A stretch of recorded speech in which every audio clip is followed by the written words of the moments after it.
अमरपुर गांव का नाम कभी उसके हरे भरे खेतों और मेहनती किसानों के कारण दूर दूर तक प्रसिद्ध था। सुबह होते ही बैलों की घंटियां, चूल्हे की सोंधी खुशबू और बच्चों की खिलखिलाहट से पूरा गांव जाग उठता। लेकिन अब वो दिन बीत चुके थे। बीते 5 सालों से बारिश ने जैसे इस गांव से मुंह मोड़ लिया था। नहरें सूख चुकी थीं, कुएं बस प्यासे पत्थरों से भरे हुए थे और खेतों की मिट्टी दरारों से चीख रही थी। धनीराम, गांव का एक मेहनती किसान, दिन रात मेहनत करता रहा था। लेकिन हर बार जब वह उम्मीद लेकर बीज बोता, तब आसमान उसे ठुकरा देता। सूखी जमीन उसकी मेहनत को निगल जाती। उसके बैल भी अब बूढ़े हो चले थे। उसकी आंखों के नीचे काले गड्ढे और हाथों की उंगलियों में पड़ी दरारें उसकी कहानी कहती थीं। उसकी पत्नी गौरी फिर भी हर दिन चूल्हा जलाती, एक रोटी कम खाती और हमेशा एक ही बात दोहराती, धनी, मत हार मानो। जो होता है, आगे के लिए होता है। भगवान सब देख रहा है। धनीराम उस वाक्य को सुनकर अक्सर चुप हो जाता। कभी मुस्कराता, कभी आह भरता। लेकिन अब उसके मन में विश्वास की रोशनी मंद पड़ने लगी थी। एक दिन धनीराम सुबह सुबह जंगल की ओर निकला। उसका इरादा था सूखी लकड़ियां इकट्ठा कर कुछ बेचने का। गांव से बाहर निकलते ही एक अजीब सन्नाटा उसका पीछा करने लगा। पेड़ झुके झुके से लग रहे थे, जैसे कुछ कहना चाहते हो। जंगल के भीतर पहुंचकर वह जैसे ही पेड़ की एक शाखा काटने झुका, तभी झाड़ियों के पीछे से एक दर्द भरी कराह सुनाई दी, बचाओ, पानी, कोई है क्या? धनीराम चौकन्ना हो गया। धीरे धीरे झाड़ियों की ओर बढ़ा। वहां एक बूढ़ा फकीर पड़ा था, जिसके कपड़े फटे हुए थे, आंखें लाल और चेहरा धूल से भरा हुआ। लेकिन उसके माथे पर एक रहस्यमयी नीला चिन्ह चमक रहा था, जैसे कोई शाश्वत निशान। बाबा, आप ठीक हैं? धनीराम ने घुटनों के बल बैठते हुए पूछा। फकीर ने मुश्किल से आंखें खोली और धीमे स्वर में कहा, पानी, बस एक घूंट। धनीराम ने अपने गमछे से पानी निकाला और उसके होठों से लगा दिया। फिर बिना सोचे समझे उस बूढ़े को अपने कंधे पर उठाया और घर की ओर चल पड़ा। रास्ता कठिन था, लेकिन उसके दिल में एक अजीब सी करुणा उमड़ रही थी। गौरी ने जैसे ही दरवाजा खोला, उसका चेहरा चिंता से भर गया। ये कौन है? कोई फकीर है? जंगल में पड़ा था, शायद मर जाता अगर मैं न ले आता। गौरी ने बिना कुछ कहे फकीर को धोया, साफ कपड़े पहनाए और खिचड़ी बनाकर खिलाई। फकीर ने कुछ नहीं कहा, बस एकटक उन्हें देखता रहा। रातों को वह नींद में बड़बड़ाता, छाया आएगी, अग्नि उतरेगी, जो मिलेगा वो खोएगा, लेकिन आगे आगे वो जागेगा। गौरी को डर लगने लगा था। धनी, ये आदमी साधारण नहीं लगता, ये कुछ और है। लेकिन धनीराम ने उसे शांत करते हुए कहा, शायद कोई साधु है, शायद कुछ दुख झेल चुका है। हमें बस अपनी इंसानियत निभानी चाहिए। तीसरे दिन सुबह फकीर अचानक उठ बैठा। उसकी आंखें तेज रोशनी से चमक रही थीं। वह धनीराम के पास आया और बोला, तुमने मुझे जीवन दिया है, बदले में मैं तुम्हें भविष्य दूंगा। लेकिन एक शर्त है। उसने अपनी गर्दन से एक काला धागा खोला, जिसमें एक छोटी सी मिट्टी की डिब्बी लटक रही थी। ये लो, जब लगे कि सब कुछ समाप्त हो गया है, इसे खोलना। लेकिन याद रखना, इसे केवल जरूरत के भीतर से पहचान कर खोलना। ये डिब्बी वरदान भी है और परीक्षा भी। धनीराम ने डिब्बी ली। उसका स्पर्श गर्म था। वह कुछ बोलना चाहता था, पर तब तक फकीर बाहर निकल चुका था। गौरी ने बाहर दौड़कर देखा, वह फकीर कहीं नहीं था। हवा में बस एक नीली रेखा सी चमक रही थी, जो धीरे धीरे गायब हो गई। बारिशें लगातार 2 वर्षों से नहीं हुई थीं। खेतों में दरारें इतनी गहरी हो चुकी थी कि लगता मानो धरती खुद अपने भीतर कुछ निगल रही हो। अमरपुर के कुएं सूख चुके थे, तालाबों में बस गारा बचा था और हवा में तपती राख सी गंध भर गई थी। गौरी ने मिट्टी के घड़े में पानी झांका। बस एक कटोरी पानी बचा था। वह बोली, अब शायद भगवान भी थक गया है। धनीराम दरवाजे की देहरी पर बैठा था। उसके चेहरे पर थकावट थी, पर दिल में एक बात जल रही थी, क्या वह डिब्बी अब खोलनी चाहिए। उसी रात, जब दोनों भूख से बेहाल होकर चुपचाप बैठे थे, गौरी ने धीरे से कहा, वो फकीर की डिब्बी, अब शायद समय आ गया है। धनीराम उठकर गया और झोपड़ी की पिछली दीवार के पीछे छुपाई गई पोटली निकाली। डिब्बी वैसी ही थी, पर अब उसका रंग बदल गया था। पहले वह हल्की मटमैली थी, अब गाढ़ी नीली हो चुकी थी, जैसे अंदर कोई ऊर्जा सुलग रही हो। वह कांपते हाथों से बोला, एक बार खोलेंगे, गौरी। लेकिन याद रखना, फकीर ने कहा था, ये सिर्फ एक बार खुलेगी। धूप उतर चुकी थी। झोंपड़ी के भीतर तेल का दिया जल रहा था। धनीराम ने गहरा सांस लिया और डिब्बी का ढक्कन धीरे धीरे उठाया। जैसे ही डिब्बी खुली, एक हल्की सी नीली रोशनी उसमें से निकली और हवा में फैल गई। दिया एक पल के लिए बुझा और फिर तेजी से जल उठा। लौ सीधी हो गई, जैसे किसी अदृश्य शक्ति ने उसे थाम लिया हो। डिब्बी के अंदर सिर्फ एक चीज थी, एक मुड़ी हुई कागज की पुड़िया। धनीराम ने उसे खोला। उस पर बड़े ही साधारण लेकिन गहरे अक्षरों में लिखा था, पीपल के नीचे खुदाई करो। बस इतना ही। गौरी ने धीमे स्वर में कहा। कौन सा पीपल? वो गांव के शमशान वाला। धनीराम ने सिर हिलाया। हाँ, वही तो, वो पुराना, बहुत पुराना पीपल है, जहां लोग आत्माओं की कहानियां सुनाते हैं। गौरी कांपने लगी। रात को जाना ठीक होगा। धनीराम बोला, अगर डिब्बी ने आज खुलना था तो उसका मतलब भी आज ही निकलेगा। और वो निकल पड़ा, हाथ में फावड़ा, दिल में आशंका और आंखों में भरोसा। आधी रात का समय था। गांव के बाहर शमशान के पीछे पुराना पीपल अजीब सन्नाटे में खड़ा था। उसकी शाखाएं हिल नहीं रही थी, जैसे हवा भी वहां आने से डरती हो। धनीराम ने पेड़ के नीचे की मिट्टी को देखकर खुदाई शुरू कर दी। 4 फावड़े खुदाई करते ही जमीन की परत अचानक मुलायम हो गई, जैसे किसी ने पहले भी यहां कुछ दबाया हो। 5 फीट नीचे एक लोहे का संदूक निकला, पुराना, जंग लगा हुआ, लेकिन भारी। धनीराम ने पूरी ताकत लगाकर उसे बाहर निकाला। जंजीरें जकड़ी हुई थीं, लेकिन वह जैसे जैसे खोलता गया, संदूक अपने आप खुलने लगा। संदूक के अंदर चमचमाता सोना, चांदी और रत्नों से भरा थैला था। पर उसी के नीचे एक और डिब्बी थी, वैसी ही जैसी फकीर ने दी थी। लेकिन इस पर कुछ लिखा था, दूसरों के लिए प्रयोग करो, वरना ये धन विष बन जाएगा। धनीराम के मस्तिष्क में बिजली सी कौंधी। ये वरदान है, लेकिन इसके साथ जिम्मेदारी जुड़ी है। ये सिर्फ उसकी भूख नहीं मिटाने आया था, बल्कि पूरे गांव की। उसने उसी रात संदूक को बोरी में भरकर झोपड़ी में छुपा लिया, लेकिन अब उसकी आंखों में नींद नहीं थी, उसकी आत्मा जाग चुकी थी। अगली सुबह धनीराम गांव के चौपाल पहुंचा। उसने सरपंच को बुलाया, लोगों को इकट्ठा किया और अपनी झोपड़ी से थैले लाकर सबके सामने खोल दिए। गांव वाले सन्न रह गए। किसी ने कहा, यह तो राजा के खजाने जैसा है। धनीराम ने हाथ जोड़कर कहा, यह खजाना मेरा नहीं, हमारा है। मैं नहीं जानता ये कैसे आया, लेकिन एक चेतावनी आई है, इसे सिर्फ दूसरों के लिए इस्तेमाल किया जाए। उसने कोई सवाल न पूछे जाने की विनती की और काम में लग गया। गांव के कुएं को गहरा करवाया। हर घर को अन्न के बोरों से भरवाया। गांव की स्कूल और मंदिर की मरम्मत करवाई। बेघर हुए लोगों के लिए झोपड़ियां बनवाई।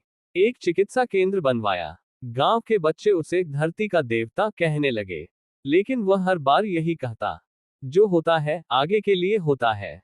अगर फसलें न सूखती, फकीर न आता, तो शायद मैं कभी अपने भीतर की सेवा भावना को जान ही नहीं पाता। एक रात गौरी ने सपना देखा। वह किसी ऊंचे पहाड़ पर थी। सामने वही फकीर खड़ा था, लेकिन अब वह झुककर चलने वाला बूढ़ा नहीं, बल्कि ऊंचाई से चमकता हुआ प्रकाशमय पुरुष था। उसकी पीठ पर नीले स्वर्णिम पंख थे और उसके चारों ओर सफेद वस्त्रधारी प्राणी खड़े थे, जैसे कोई दिव्य सभा।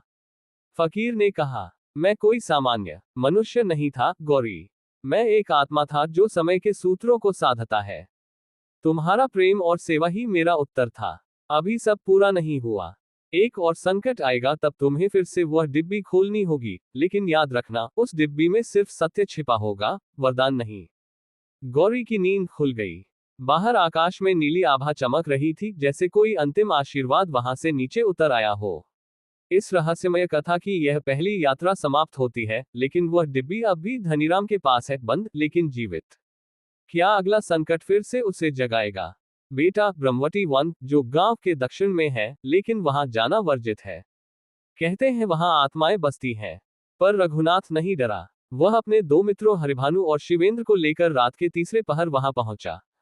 तीनों पीपल के पेड़ एक सीध में खड़े थे। उनकी छायाएं चंद्रमा की हल्की रोशनी में आपस में मिल रही थी, एक त्रिकोण बना रही थी। रघुनाथ ने डिब्बी को बीचों बीच रखा और कहा, मैं अपने भाग्य की पुकार पर आया हूं। अगर यह मार्ग सत्य का है, तो सामने आए। तभी एक जोरदार झोंका उठा, पत्ते उड़ने लगे और डिब्बी से नीली रोशनी निकलकर तीनों मित्रों के चारों ओर घूमने लगी। तीनों अचानक गिर पड़े, जैसे चेतना छिन गई हो। जब रघुनाथ ने आंखें खोली, वह किसी धरती पर नहीं था। वह एक विशाल शून्य में खड़ा था, चारों ओर रोशनी और मौन। सामने 3 आकृतियां उभरी, प्राचीन आत्माएं। पहला, एक राजसी योद्धा, जिसके शरीर पर खून और स्वर्ण कवच था। दूसरा एक गरीब साधु जिसकी आंखों में गहराई थी। तीसरा एक स्त्री जिसकी आंखों में आंसू और हथेलियों पर रक्त था। तीनों ने एक साथ कहा, हम तीन आत्माएं हैं जिन्हें समय की शक्ति ने बांध रखा है। डिब्बी हमें पुकारती है क्योंकि तुम्हारे भीतर हमारा अंश है। रघुनाथ घबरा गया, मैं कौन हूं? तुम कौन हो? स्त्री बोली, तुम धनीराम की रगों में वही आत्मा लिए जन्मे हो जो पहले जीवन में बलिदान थी, संघर्ष थी और सत्य की प्यास थी। फिर साधु ने कहा, अब तीन मार्ग तुम्हारे सामने हैं। युद्ध, जहां तुम्हें बुराई से टकराना होगा। त्याग, जहां अपना सब कुछ छोड़ना होगा। बलिदान, जहां तुम खुद खो जाओगे पर दूसरों को बचाओगे। रघुनाथ की सांसें तेज हो गईं। अगर मैं इनमें से कोई न चुनूं तो, योद्धा बोला, तो संकट तुम्हारे गांव पर टूट पड़ेगा जैसा कि शुरू हो चुका है। जब रघुनाथ ने दोबारा आंखें खोली, वह जंगल में ही था लेकिन रात बीत चुकी थी। मित्र अब भी बेसुध थे। वह उन्हें उठाकर गांव लौट आया। गांव में अजीब खामोशी थी। खेतों में सफेद रंग की चिपचिपी परत फैल चुकी थी, फसलें सड़ने लगी थी। कुएं का पानी अचानक काला पड़ गया था। बच्चे बुखार में बड़बड़ा रहे थे, नीला धुआं, वो आ रहा है। लोग डर से कांप रहे थे। सरपंच ने कहा, रघुनाथ बेटा, क्या तूने कुछ किया है? ये सब एक साथ पहले कभी नहीं हुआ। गौरी आगे आए और बोली, ये डिब्बी की दूसरी पुकार है। और शायद अंतिम भी। रघुनाथ अब जानता था, अब या तो वह सब कुछ देगा या सब कुछ छिन जाएगा। रघुनाथ रात भर सो नहीं सका। उसके मन में तीनों आत्माओं की बातें गूंज रही थी, युद्ध, त्याग, बलिदान। झोंपड़ी के बाहर पीपल की छाया में बैठकर वह बार बार उसी डिब्बी को देखता रहा। अब उसकी सतह और भी चमकदार हो गई थी, जैसे उसमें कोई आंतरिक बेचैनी भरी हो। गौरी ने उसके पास आकर कहा, बेटा, तुम्हें वही करना होगा जो तुम्हारी आत्मा कहे। कोई मां नहीं चाहती कि उसका बेटा खुद को खो दे, पर अगर उससे दूसरों का जीवन बचे तो वो मां भी चुप हो जाती है। सुबह होते ही रघुनाथ ने गांव के चबूतरे पर सभी को बुलाया। लोगों की आंखों में थकान और भय था, लेकिन रघुनाथ की आवाज में शांति थी।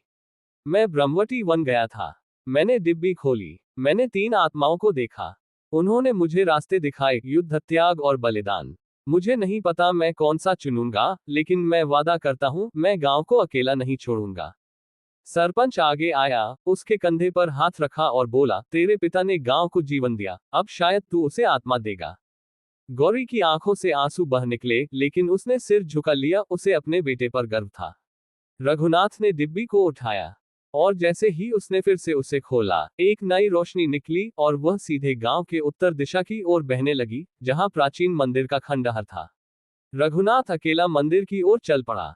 रास्ता सुनसान था, पेड़ सूखे थे और हवा में राख जैसी गंध घुली हुई थी। जैसे ही वह मंदिर के खंडहर में पहुंचा, वहां की टूटी मूर्तियां, गिरी हुई दीवारें और काई से ढकी जमीन उसे समय की चुप्पी सुनाने लगी। मंदिर के गर्भगृह में एक टूटी वेदी के पास नीली आग जल रही थी। हवा नहीं थी, लेकिन लौ थिरक रही थी, जैसे उसे कोई अदृश्य शक्ति चला रही हो। वहां तीन आत्माएं फिर प्रकट हुई, योद्धा, साधु और स्त्री। स्त्री बोली, यह अग्नि द्वार है। ये केवल सत्य को पहचानती है। इसमें प्रवेश करने वाला झूठ नहीं बचा सकता। साधु बोला, अब तुझे निर्णय लेना होगा, तेरा एक कदम तीनों में से एक रास्ता तय करेगा। रघुनाथ ने अपनी आंखें बंद की। उसके सामने दृश्य आने लगे, गांव के बच्चे, जलता कुआं, मां का चेहरा और फिर तीनों आत्माएं। और उसने कदम बढ़ा दिया, बलिदान की ओर। नीली आग उसकी देह को छू गई। वह गिरा नहीं, जला नहीं, बल्कि उसकी आत्मा जैसे बाहर निकलकर अग्नि में समा गई। अचानक एक गर्जना हुई, मंदिर का आकाश फटने लगा और नीली रेखाएं आसमान में छिटक गईं। जब रघुनाथ ने आंखें खोली, वह अब किसी धरती पर नहीं था। वह एक श्वेत भूमि पर था, जहां चारों ओर कांच जैसे आईने फैले थे, हर एक में उसका एक रूप दिखाई दे रहा था। एक आईने में वह बच्चा था, भूखा, कांपता। दूसरे में वह योद्धा था, तलवार उठाए। तीसरे में वह मरा हुआ पड़ा था और गांव वाले उसके लिए रो रहे थे। और चौथे में वह खड़ा था, लेकिन उसके चारों ओर एक प्रकाश था और गांव के लोग उसके पीछे मुस्कुरा रहे थे।